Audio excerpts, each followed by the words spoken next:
groups and how they controlled them. And, you know, you're a researcher. So, I mean, they could come to my house and find Mein Kampf and say he had a Hitler book. I mean, you know, they could go to a Jewish rabbi's house and find that and say he's a Nazi, I guess. So you were warning people. You said they're getting ready to set me up. Why on earth would you then go rob a bank? And then they used all these disreputable people to do this to you. Briefly, tell folks about how you were set up. They bribed 3 real criminals. When I was initially indicted and brought before a federal judge, Judge Brown, she honestly said, and she told this straight to the DA, she said, I'm going to release this man until trial because there is absolutely no evidence against him, and there never was. And the judge kept saying, the judge that presided over my trial, he kept saying like it was some kind of a mantra. He said, he kept telling everybody in the courtroom, circumstantial evidence can be used to prove anything. Well, circumstantial evidence is like I went to the mall and I saw Santa Claus. I saw him on television. I saw a book about him. Therefore, Santa Claus exists, you know. So using bribe testimony. Or I say I went to Scotland and I saw the Loch Ness Monster with no proof. Exactly. And that's what they hung me with. Absolutely no evidence, with bribe testimony that didn't even mean anything. And it's pretty startling. But today, juries are going to be looking at what the DA is doing, and they're going to, obviously my jury, if it was sincerely looking at the issues, must have said, well, why is the government going to all this trouble if he's not guilty? You know, because if they looked at at what was actually presented in the courtroom, there was nothing really presented. Now, like, and by the way, I looked into your case. When I called, when this was all starting, you weren't there, but your wife was. And it was like, oh, he's not worried. This is all just another attempted setup, because you knew it was ridiculous and you knew the first judge had laughed it out. But they didn't care, because a lot of these juries now, they fixate on groveling to the power structure, and they enjoy putting innocent people in jail. I'm telling you, they're sickos. Yeah. Well, and then I have to wonder if it was really a sincere jury. It certainly wasn't a jury of my peers.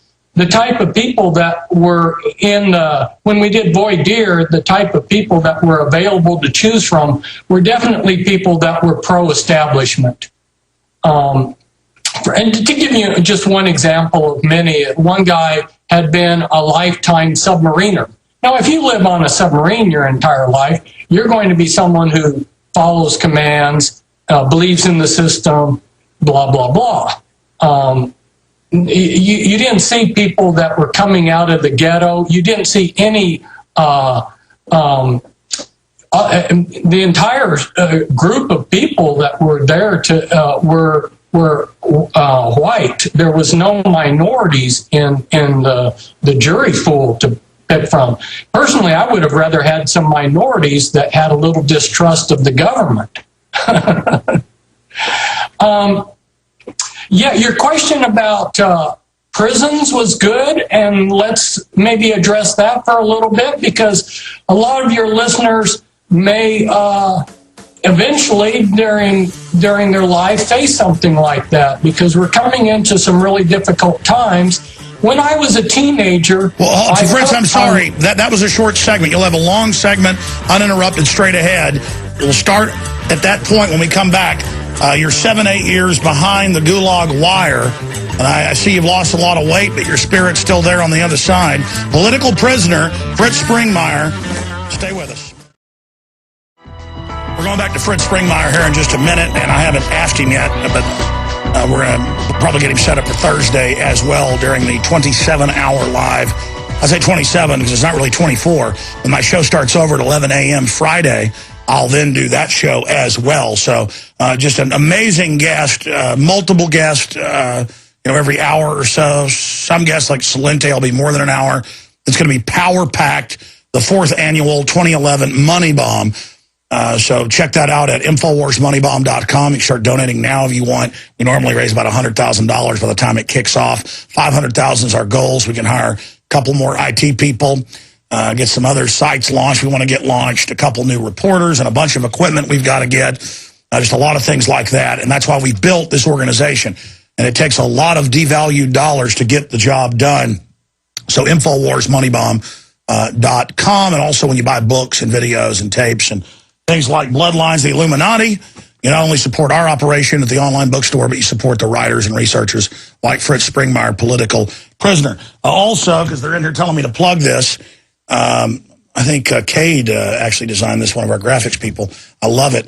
It says, ideas are bulletproof, we the people. And then it's got Article 1 inside the seal to the First Amendment. Ideas are bulletproof, we the people. People say, what does that mean? Well, the First Amendment. And on the back, Infowars.com. A really original designer T-shirt available at Infowars.com. And we couldn't have done any of this without all of you out there supporting the transmission. Also, in closing, with the plug here, don't forget, because the guys were asking, will we do this forever? And I doubt it. I think it's going to be a seasonal thing, because we have another special we like to run where you sign up for a year, you can get 5.5 months free. It basically comes out to get almost half a year free when you sign up for that thing we always do around Christmas. But right now we're running a 15-day free trial. 15-day free trial. I think it'll probably, I haven't decided yet, but it's going to run in at least into part of November. 15-day free trial, prisonplanet.tv, the nightly news, all my films, my book, Paul Watson's book, the high-quality commercial-free podcast, all of our stuff going back almost 9 years, prisonplanet.tv, $5.95 a month. But right now it's free, prisonplanet.tv, so easy to sign up there. Now, going back to political prisoner Fritz Springmeier, you were talking about, hey, I've been on the other side. Was it 7 or 8 years? And you need to know what it's like, because a lot of you are probably going to be going there as well. We have the biggest prison population in the world. They're setting up a martial law internal checkpoint grid with federal goon forces. They're training neighbors to spy on each other. Jumbotron saying, don't trust your neighbor. It's like a dystopic film, sci-fi horror movie. 1984 meets Stephen King's The Running Man, meets Brave New World, meets The Island of Dr. Moreau. So please continue, Fritz Springmeier. Yes, pulling together several of your questions, it would be appropriate to talk about prison. One of the benefits, one of the good things that my father had taught me was to think for myself. And so as a teenager, I knew that at some point I was going to bump into the system. There was a little plaque I put up on my door. It said, when freedom fails, good men rot in filthy jails. And I told my sister, I said, because I think for myself and I'm willing to do things about what I see, at some point I'm going to end up in prison. I knew that I was just going to bump heads with this established system at some point in my life, and eventually it happened.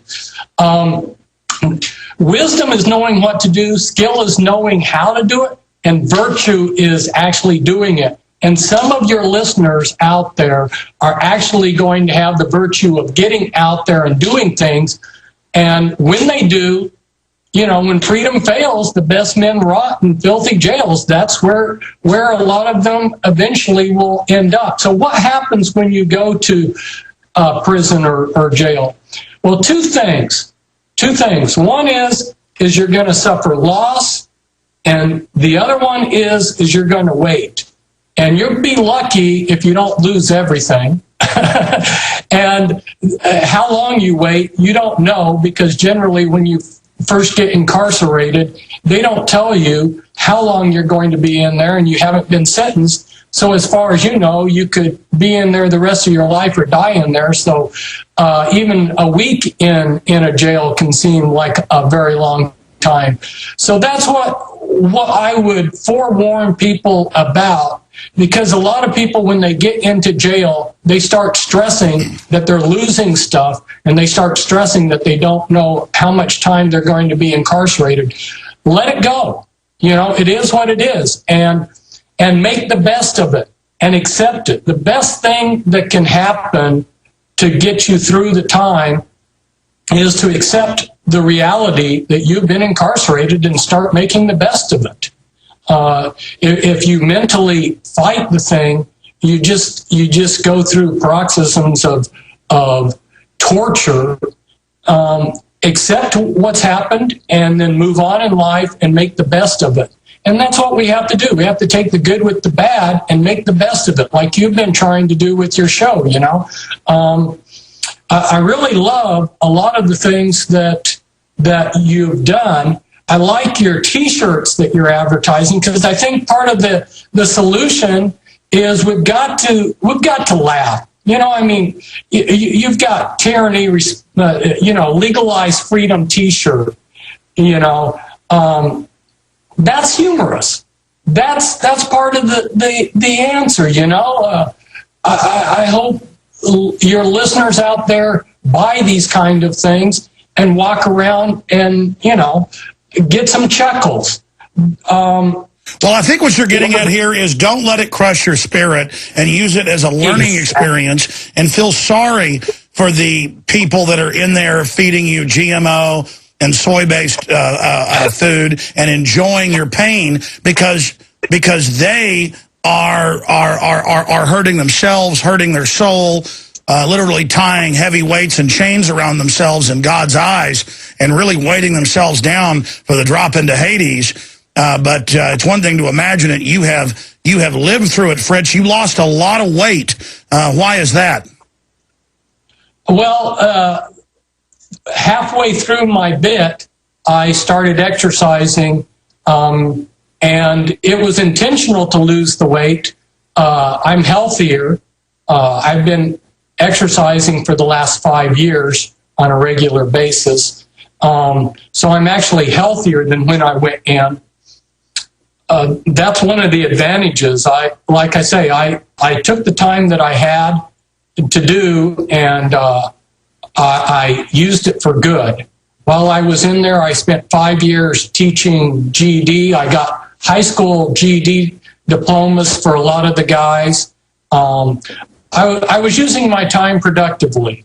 And that's one of the things that I want to encourage people to do is you know, we've just got to take the cards that we've been dealt and do the best we can with them. And of course, they're trying to deal us the worst cards that they can. But hey, it's not over until the fat lady in God's choir sings, you know? Well said. So, no, please continue. Well, I think you and some of the other people out there that are doing what you're doing are examples of what needs to be done, and that is, you know, you're trying to make people self-sufficient, get people to think for themselves, get people to quit being a sheeple and think for themselves. And if we can win the hearts of the people, their minds and bodies will follow along. Do you forgive the people that lied about you and persecuted you and put you in jail for how many years was it, Fritz? Well, I was given a 111-month sentence, and I did 8 years actual time. And then about a year ago, I was released. I was out for 3 months, and then for no reason, at least they never gave me any specific reason, they just rearrested me and held me on a marshal's hold under investigation for another 2.5 months and never charged me with anything. Like I say, never gave me a specific reason as to why they put me back into prison, and then they released me towards the end of March. So now I've been out for, approximately 7 months this last time. And we've been contacting you, trying to get you on. You said, I'm not ready yet. Why did you email us last week and say you were ready now? It's been a year, and I feel more comfortable. It was like, maybe making the analogy, I wanted to sail the boat a little ways before I started rocking the boat. Exactly. You wanted to get the feel of the boat first. Yes. All right, let me read some quotes here. I think it was Johann Goethe that said it. because it's got 2 quotes there and his name under it, and it's at a university, but we're checking it. Correct us if we're wrong. He said both, none are more hopelessly enslaved than those who falsely believe that they are free. That's a take off the Bible. He said, he kept telling everybody in the courtroom, circumstantial evidence can be used to prove anything. Well, circumstantial evidence is like I went to the mall and I saw Santa Claus. I saw him on television. I saw a book about him. Therefore, Santa Claus exists, you know. So using bride testimony. Or I say I went to Scotland, or I say I went to Scotland and I saw the Loch Ness Monster with no proof. Exactly. And that's what they hung me with. Absolutely no evidence, with bride testimony that didn't even mean anything. And it's pretty startling. But today, juries are going to be looking at what the DA is doing, and they're going to, obviously my jury, if it was sincerely looking at the issues, must have said, well, why is the government going to all this trouble if he's not guilty? You know, because if they looked at at what was actually presented in the courtroom, there was nothing really presented. Now, like, and by the way, I looked at when I was initially indicted and brought before a federal judge, Judge Brown, she honestly said, and she told this straight to the DA, she said, I'm going to release this man until trial because there is absolutely no evidence against him, and there never was. And the judge kept saying, the judge that presided over my trial, he kept saying like it was some kind of a mob. Groups and how they controlled them, and you know, you're a researcher, so I mean, they could come to my house and find Mein Kampf and say he had a Hitler book. I mean, you know, they could go to a Jewish rabbi's house and find that and say he's a Nazi, I guess. So you were warning people. You said they're getting ready to set me up. Why on earth would you then go rob a bank? And then they used all these disreputable people to do this to you. Briefly, tell folks about how you were set up. They bribed 3 real criminals. Into your case, I looked into your case when I called when this was all starting. You weren't there, but your wife was, and it was like, oh, he's not worried. This is all just another attempted setup, because you knew it was ridiculous, and you knew the first judge had laughed it out, but they didn't care, because a lot of these juries now, they fixate on groveling to the power structure, and they enjoy putting innocent people in jail. I'm telling you, they're sickos.